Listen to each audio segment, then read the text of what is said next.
If you're looking for an awesome product at a great price, be sure to check out the link in the description.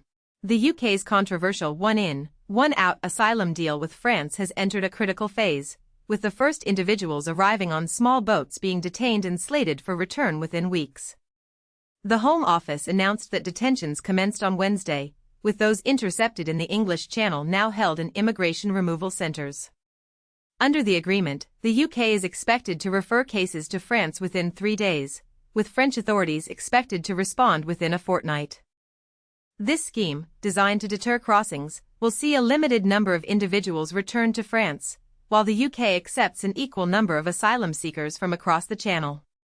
The Home Office has released footage showcasing the assessment process of potential returnees, with blurred faces and medical screenings conducted. Simultaneously, a reciprocal scheme has been initiated, allowing asylum seekers with ties to the UK to apply for entry.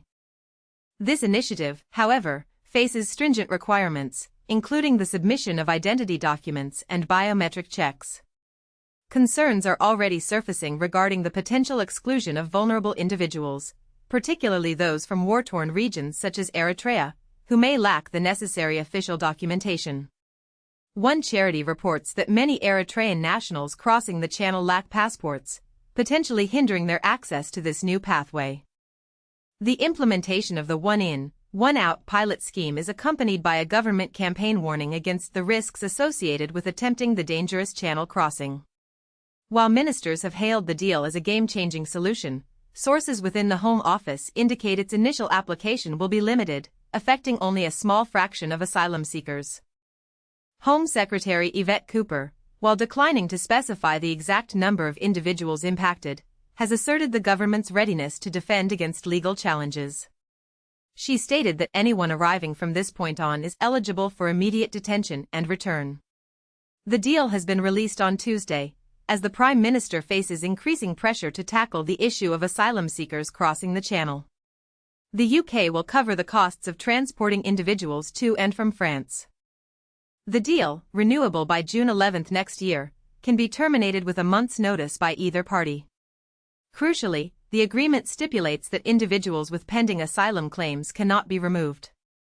France retains the right to reject a removal request if an individual is deemed a threat to public order, security, health, or international relations. The agreement has already sparked controversy, with immigration lawyers scrutinizing the terms for potential legal challenges. A charity that previously challenged the Rwanda plan is now reviewing whether it can contest the policy, citing moral objections. Steve Smith, the CEO of Care for Calais, has voiced criticism, highlighting the lack of safe routes as the root cause of Channel crossings and accusing the government of denying access to justice. He labeled the agreement as a means of permanently denying sanctuary to those seeking asylum. The urgency of the situation is underscored by the sheer volume of arrivals. More than 25,000 people have arrived in the UK via small boats in 2025, a new record for this time of year since data collection began in 2018. This represents a 48% increase compared to the same period last year,